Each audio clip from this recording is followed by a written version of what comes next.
One second. Let me do one thing here.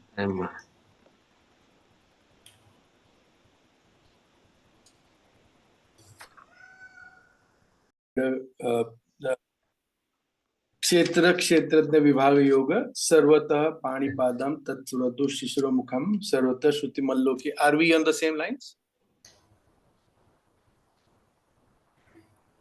Yeah. So sarvatah shruti mallokhi. Yeah. So there he's saying that everything,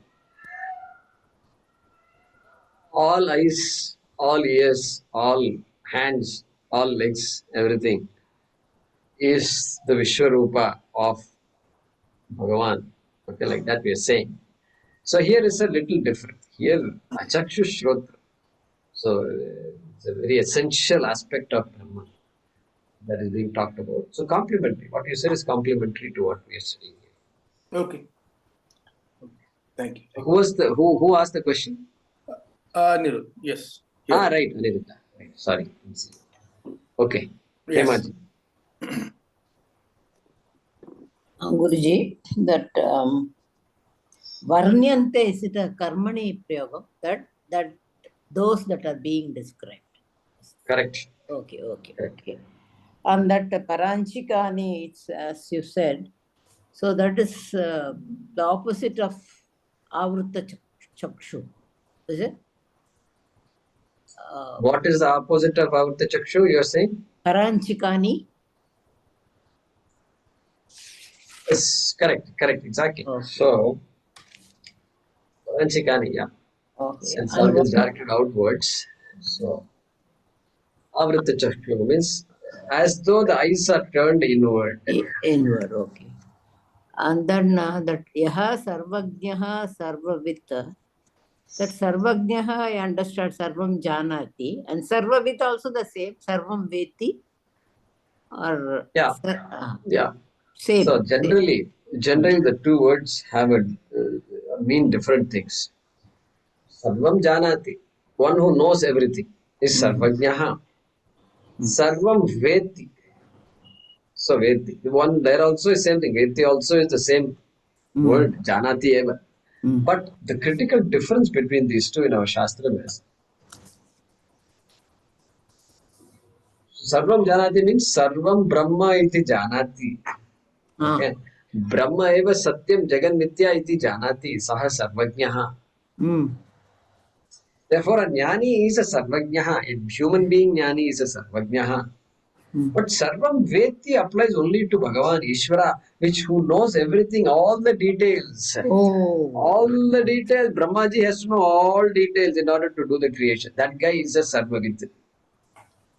Not a human being. Human being is a Alpavit. Sarvajnaha api Alpavit. All the details of everything, all sciences, everything, whatever there is to know is known. And it's called Sarvavit. So this Sarvavit only is omniscient. Generally, when we say omniscience, that's what we mean. Of course, the English word may not be exactly, but closest to what we say. So Sarvajnaha is with limited knowledge, human, our level. Yeah, that's correct. The details need not be known. For me to know that all ornaments are gold, I don't need to know how ornaments are made. I don't even need to know the name of any ornaments. Bangle necklace, this is all I know. Beyond that, I don't know. Okay, that's so much I don't know is there. So much I don't know is there. But one thing I'm clear about. Students' question: Kasminnu bhagavo vijñāte sarvamidam vijñātam bhavati. Answer to that is knowing Brahma Satyam. That is that knowing Brahma Satyam Jagan Mithya is called Sarvajñatvam. So he Sarvajnaha can be is an Alpavit. Can be? Yeah. So here we don't need to bring all that. It's Alpa correct. So Sarvajnaha correct. So in terms of knowing the details of things, no, that person does not know the details. He knows something, but not everything. All that is to be known. Yeah, correct. Okay. Thank you. Hasty. Namaste, Guru Jagamarji. So, continuing on what Hemaji said, that means Sarvajna is the one who knows Paravidya. Correct. Correct. Not necessarily that just because I know Paravidya doesn't mean I know everything else. Correct. I Correct? don't know Aparavidya. I know a little bit of Whereas Aparavidya. Sarvavit is something you know Paravidya plus everything else. Correct. Correct. Is it?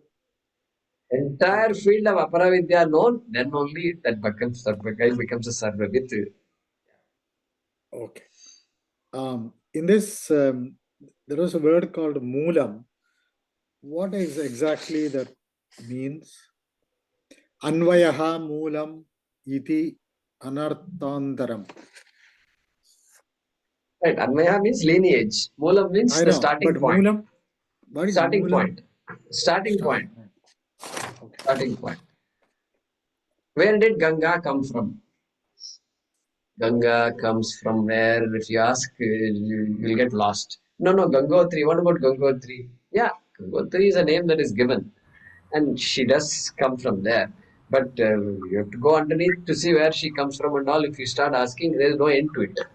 And so, Rishimulam na vicharayet, Nadi Mulam na vicharayet. They say this. Don't ask for Mulams, for Rishis and rivers. So, Moolam means root, the starting point. Starting point. Another question I want to ask is this. We said earlier in the class today that we refer to, when we say achakshuhu, we refer to the objects of adrishyam, about it is not perceivable by indriyas. And then we also said achakshuhu srot. And we said it's I think you mentioned something like not a subject of eyes. Can you please explain? I didn't quite get it. Right. So, Adrishyam means not visible. Let's say not visible. Just to use the example of eyes, not visible. Achakshuhu means inability, can't see. Can't see. Not having eyes? No. Not having eyes, cannot perceive. One is not perceivable, another is not the perceiver. Neither the perceived nor the perceiver. So, Perceiver is karta. Perceived is object. Object. Correct. Only object is perceived. Okay, So Brahman is neither the object nor the subject. Brahman is neither the perceived nor the perceiver. Okay, so to drive home the point that Brahman is not only not perceived, but he is not a perceiver also. Is that the reason for this achakshu? Correct. No, correct. Exactly. That is it. There are two different things. There are two different things. Okay. One from a perceived perspective, another is a perceiver perspective. Okay. Okay. Okay. Thank you, Jim. Thank you. Yeah, Dheeraj Madanji. Namaste, Guruji. So, Namaste. So I have like 3 questions. So firstly, when we said Panchendriya, we said Panch Gyanendriya, we said we called them as like exit gates, as in Bahir Pravritasya Dvarakatvad. But shouldn't these be entry gates, as in these are the entry doors for the external sort of light or external sound to sort of reach our mind? Correct. In fact, that is why they are called Jnanendriya. Correct. Exactly. So that is why they are called Jnanendriyani. In fact, Jnanam, because they are the ones who give me knowledge, Jnanam, of the things outside. Things are all the sounds, taste, smells, etc. Sights. And so they are entry gates for knowledge. They are entry gates. Okay. But if Shankara is using them as exit gates, because for consciousness it is exit. For all objects they are entry. For all objects of the world, including black hole, if there is something that people have seen, that also it is an entry gate only. Correct, you are correct. For black hole also it is entry gate. For all the galaxies, it's an entry gate. Correct, entry gate only. But it can do so much wonders, these sense organs. The entire universe it is able to grasp. It is going to bring all the data into us. But what about the Atma that is sitting inside? Okay. It can't get data. And Shankara's way of saying that is that consciousness is going out. And as far as consciousness is concerned, it's not an entry gate. It is an exit gate. If it were an entry gate, yeah, sure, now we are very happy about it. But it unfortunately paranchikani yatrinat swayambhu. So Yeah. that's how it is. But like if consciousness is all pervading, then why does consciousness need a gate? No, consciousness does not need a gate. Correct. You are there. You are right there also. See, that's why it is. You are right. Consciousness does not need a gate. Who needs a gate? The one who is Who needs a gate? the one who is constrained. Correct. I mean, the guy, me, the jiva. The Hmm. jiva is operating through all these things. And the jiva has to make sense of this universe, make sense of himself, make sense of life, make sense of everything. Jiva is a guy who's complaining all the time. So what to do? So iske liye hai ye gate dwar sab dwar, and then who is dwara palak and all is there. Adhisthana devatas are there. They're all dwara palakas. And so consciousness doesn't need anything. You're correct. You're correct. And another question was that when you said dravya dharmaha, when you were describing avarnam, so varnas are dravya dharmaha. So these dravyas are like the substances which are in that Vaisheshik, like which are described in Vaisheshik sort of darshan. Right, right. So Dheerajji is asking about this Vaisheshika. So Kannada's Vaisheshika Darshana is there. And so there they talk about dravyas. There they talk about dravya. This is not referring to that dravya. Yeah. This dravya is anything. Anything is called dravya. You can divide it the way the Vaisheshikas divide it. That is also fine. Vaisheshikas cannot exclude some part of the universe and all. No, it's not possible. They also have analyzed it and they call it dravyas. But no, here we have to be careful. We don't have to connect it to Vaisheshikas. Dravyam. Dravyam means vastu. Vastu in general any object. Vishayaha. Vishaya dharmaha. Hmm. Vishaya dharmaha means what? Vishaya is an object. An object is referred to as a Vishaya in Sanskrit. And so, any object, attributes of any object. Okay, and one final thing that when you said achakshu, I didn't fully get it because like you also gave cited that like the first sloka from Drigdrishya, Drigeva natu drishyati. So if it's always the seer, and then even Kain Upanishad says chakshu shrotrasya shrota. So if it is always the seer, if it is always the seer and always the hearer, then why do we say that it's a chakshu, a shrotram? Correct, correct. So again, Dheeraj is bringing an interesting point, which is here, he is saying achakshuhu, that which cannot see, blind. Atma is blind, and does not see. But there in Kena Upanishad, the teacher is answering the student's question of Kene Shitam Patati Preshitam Manaha by saying Atma is Shrotras Chakshushas Chakshuhu Shrotrasya Shrotram. It is the eye of the eye. Eye of the eye. Okay. Eye of the eye means Rigeva Nadudishyate. It is that which is able to perceive the eye also. So in a way, it has the capacity to see. Well, that is the question here. Has the capacity to see, then how can you call it achakshuhu? That is the question. So there when we say same thing, chakshuhu is not the type of seeing that we mean by saying chakshuhu. Chakshuhu is literally connecting the subject to an object. Chakshuhu is something that is between the object and the subject, and it helps objectify whatever it is that is being objectified. All right. But the Chakshushas Chakshuhu is not like that. It is that which makes the eye see. It is what gives the eyes the capacity to see. That is why it is called Chakshushas Chakshuhu. You see that? Sannidhi Matrena, just by being Atma, that being Brahman, that is what makes the eye, gives the eye the capacity.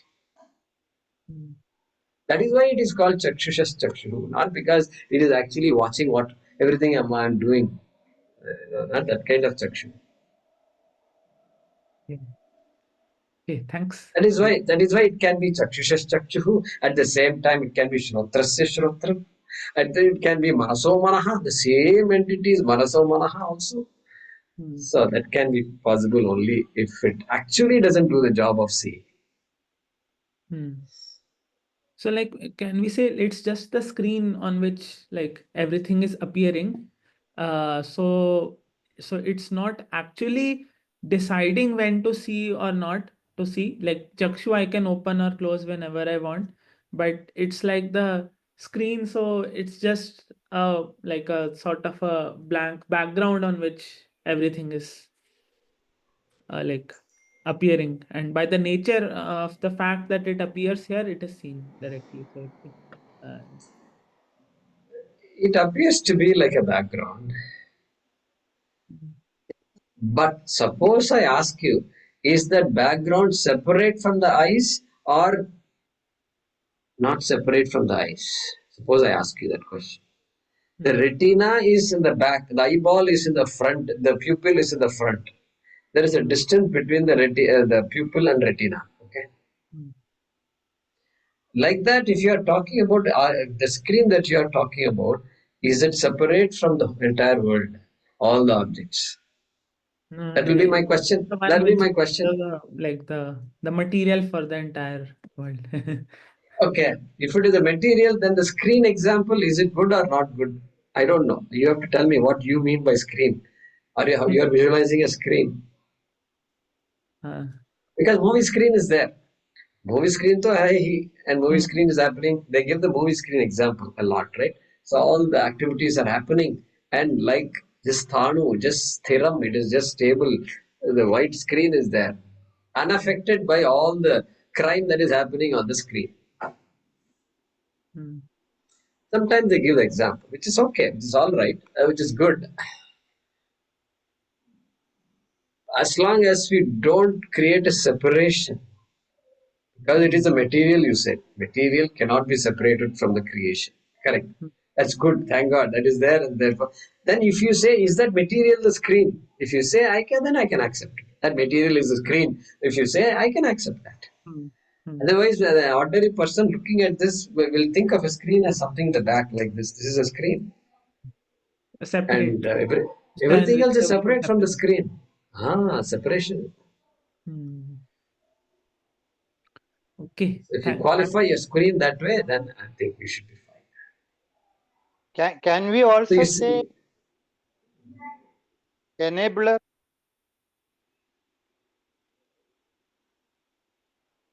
What enabler? The Brahman is the enabler of everything. Yeah, Chakshu, the Chakshum, that eye of the eye. One eye is the enabler of the other. As long as when you say enabler, your listeners, what do they understand? I will make sure my listeners will understand. Gold is the enabler of the ornaments. Yeah. They have to understand that. Otherwise, other kinds of enabling and all, a lot of politicians also enable here. And we are helpless without politicians. They are also enablers only. Disablers. They're actually disablers. And then they come to you behind and then they say, we are enabling. We don't know. So you have to be careful. When you use these words, you just have to be very, very careful. Good. We can say enabling. Correct. Sannidhi matrena, just by being what Brahman is, enabling happens. Just by being what gold is. Gold doesn't do anything. Gold doesn't even produce the ornaments. And gold is gold. And no ornament is separate from gold. Gold is Satyam, ornament is Mithya. Like that, if we can understand, then you can say enabling. Yeah. Correct. Gold enables everything. Brahman enables dharma. It enables adharma also. Yeah. Without being affected by either. Yeah. Thank you, Harij. Sapna. Namaste. This line, nahi tasya moolam asti yena anvitam syat. Could you what does that mean? Right. It is Right. not Right. moolam. Nahi tasya moolam asti Yeah. What tell me yena what is this? anvitam. What is yena anvitam syat? Yeah. So what could it be? What could it be? Take a guess. What do you mean? Yena. Yena means mulena. Mulena. Yena mulena. Anvitam syat. From which you can trace the lineage of Brahman. There would be a lineage. Syat is would be. Would be. There could be, would be. Would be an anvaya. Anvitam means a lineage could be traced. There is no moolam from which a lineage for Brahman could be traced. That is the meaning of yena. Yena. If there were a moolam, we could have done some kind of genealogy, That's what he's saying. Anvitam. So anvitam is tracing. Traced. Traced. Yeah, traced. Anvitam, traced. A lineage can be traced. So like that, we should read that word, anvitam. It's a word that both lineage and tracing, everything is there in that word, anvitam. So ananvayam and anvitam are same. Same, correct. Anvaya is lineage. Anvitam is traced lineage. Okay, it's difficult to translate these words, Oh, How did I anvaya write and this? anvitam. Okay.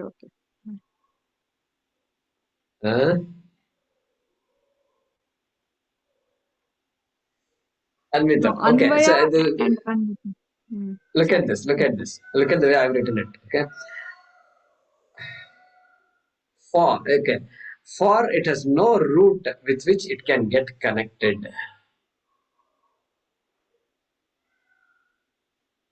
Anvitam Say means that again. For connected.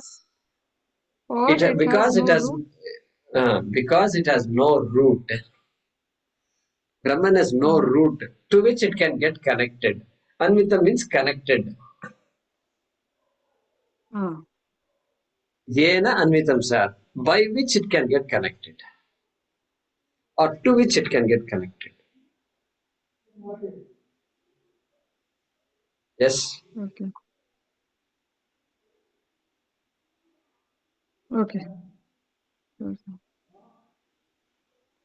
Ananvayaha. Yeah, think about it a little bit.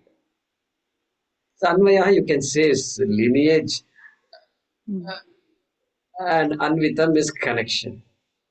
Connected. Lineage is connection. So Anvitam, connected. Brahman cannot connect to anything, connect to its root, because it does not have a root. And it is a connection that represents a lineage.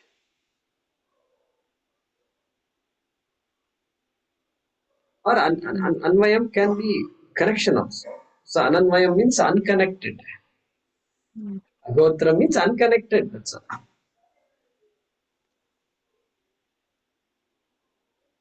Okay.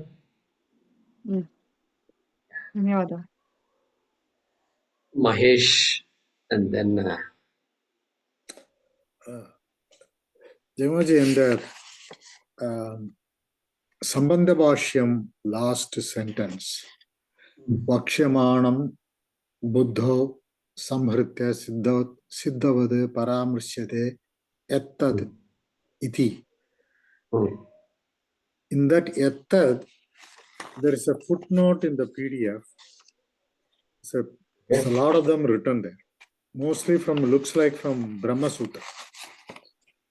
In the PDF you distributed, in the page 19 at the bottom, it says Yattad Adreshyam Ityatroktam Budayonyaksharam Pradhanam Shariraha Brahma Veti Samshaya Adrishyatvad Gunako Dharmoktehe. Brahma Sutram 1-21. I mean 12. So like that, there are several pages. I mean several Right. sentences. So that is referring to Brahma Sutram. There is a particular sutram, I think 13521, I remember, I wrote it down. Adrishyatwadi gunakaha dharmoktehe. Yeah. So that particular the attributes of Brahma is very beautifully defined in that Brahma Sutra. So yattaditi, that's where I think the footnote is coming. Yeah, so it is called, yattad. in fact, The footnote is for the yattad. Yattad only. So that it is, in fact, the name of the Adhikaranam is called Adrishyatva Adhikaranam. Adrishyatva Adhikaranam. Adhigunaka. Adrishya atva adhigunaka. Yeah, so that is fine. Dharmoktehe. Yeah, Sutra. The name of the sutra is Adrishyatwadi Gunakaha Dharmoktehe. That is the name of the sutra. Sutras are all very short statements. Okay. And that sutra is called Adrishyatwadi Gunakaha Dharmoktehe. That's it. That is the name of the sutra. To understand the sutra, it will take days. And so it is part of an Adhikaranam. Adhikaranam is a section of the Brahma Sutra.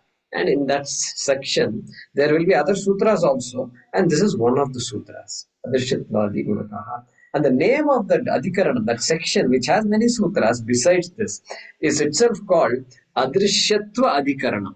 Adrishyatva Adhikaranam. That means that section that is talking about this imperceptibility of Brahma. Okay. So he is bringing that here.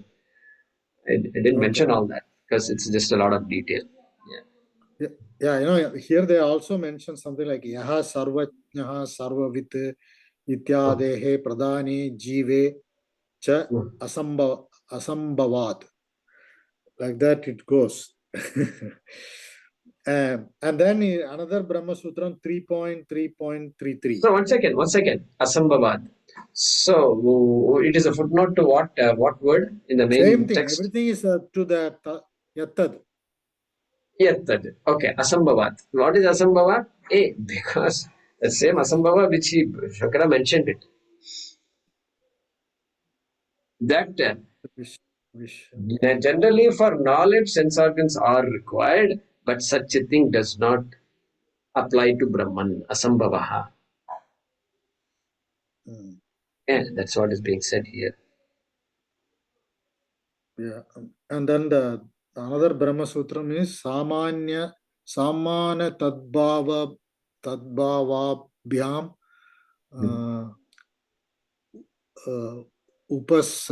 Upasadvat Taduktam. 3.3.33. So there's something, I don't know. A lot of explanation given there. So, sure. Okay, let me look at it. But generally, that Brahma Sutram is an analytical text which analyzes some of these things and brings in all the other Upanishad Vakyas and the Bhagavad Gita Vakyas. And that's what is being referred to there.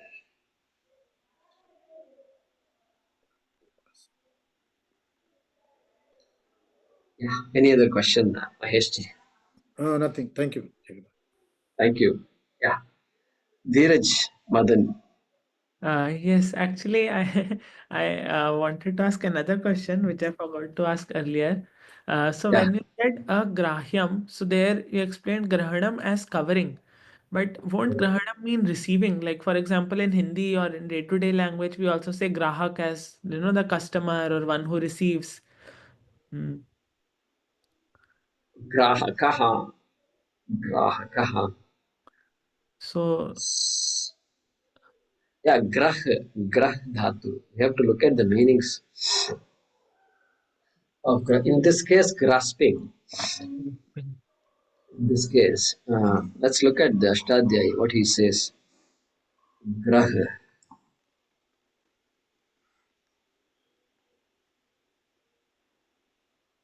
Okay. Yeah, you're right. So, graha apadani. So, in the sense of taking, okay, svikar karna, lena, that is a grahana. So, that is the meaning here also. In this context, that's the meaning. To take something towards you, that is the meaning. So, yeah, if I said covering, that is not correct. Covering is not correct. Even though grahanam, eclipse. eclipse is a covering, eclipse is covering. But there, it is as though one object is svikar karta hai. The sun is taking off consuming the moon, something like that. That's the way to look at Grahan. Grahanam Huh? is Who is capture something. Rahu is Hold. capturing sun and moon and all. Correct. Capture. Yeah. So you're right, Dheerajji. That's the way to look at it. Better not to use the word covering, which can be used for varyate, varnaha on that covering. Vrudhatu covering is better.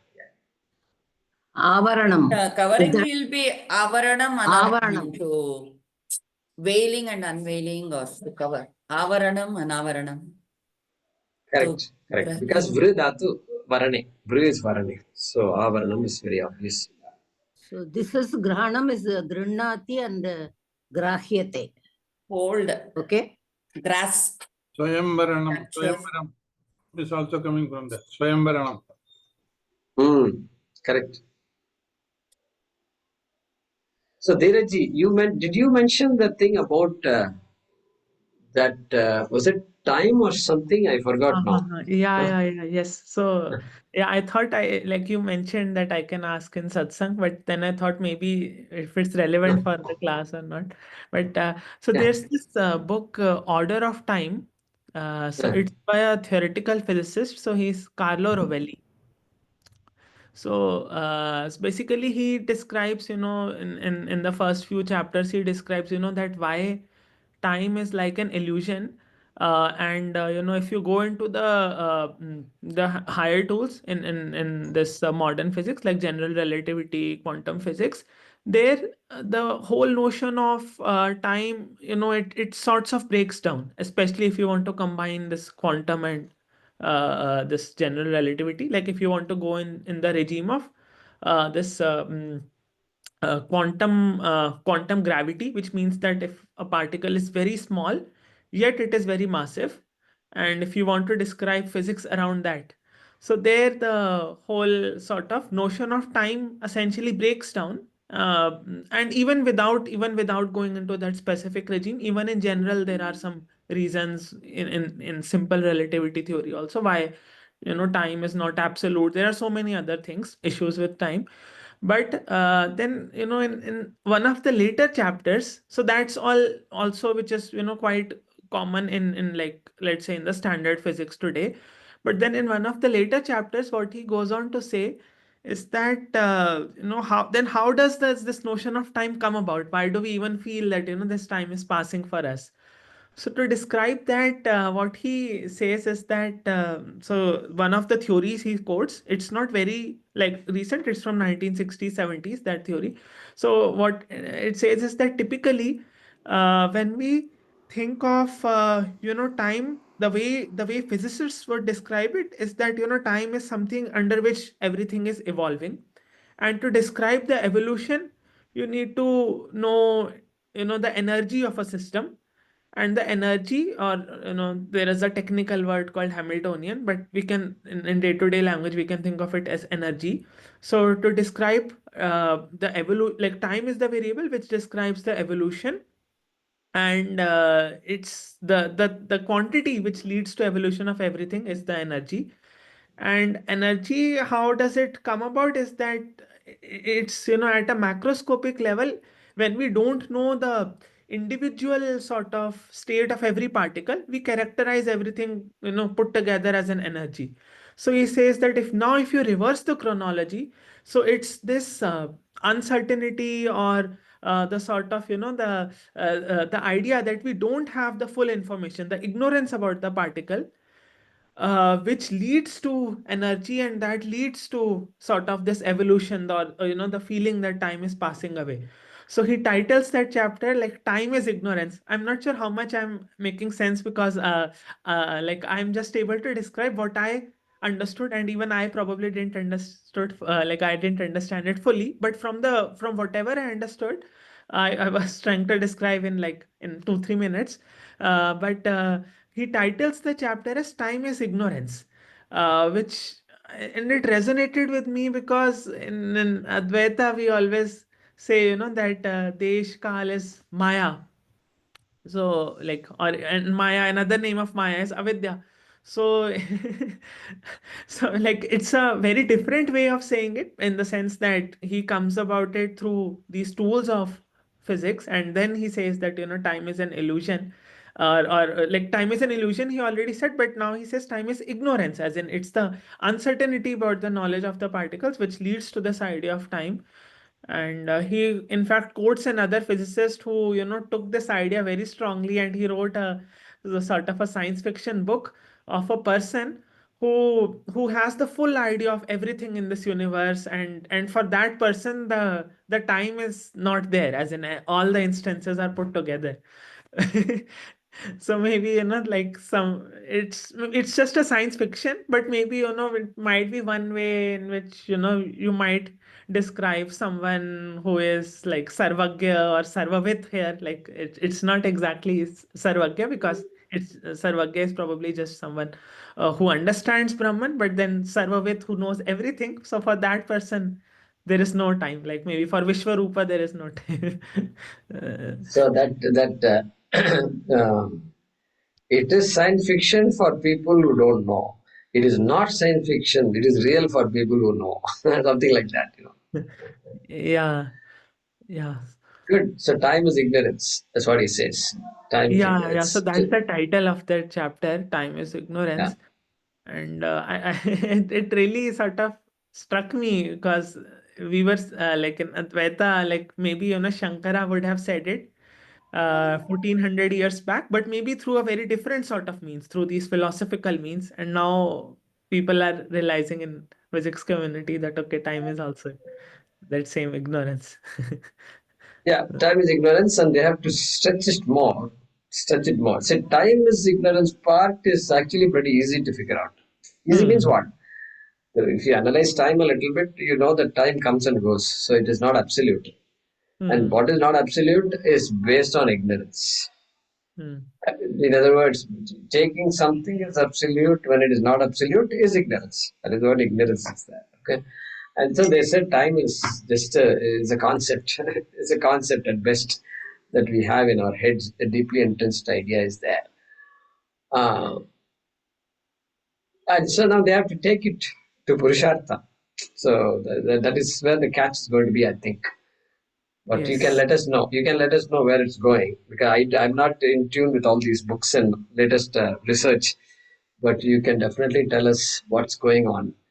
So there And is an idea of observer in quantum mechanics. So like so for every, like we usually associate in traditional classical physics, we would have associated for every object, there is a deterministic sort of a state associated with it. But then in quantum, you say that, okay, the state is just a sort of like it's hidden, but you need a sort of an quote unquote measurement. But then what does that measurement mean? Now there are several interpretations, but one of those is that there is a subjective observer associated with it.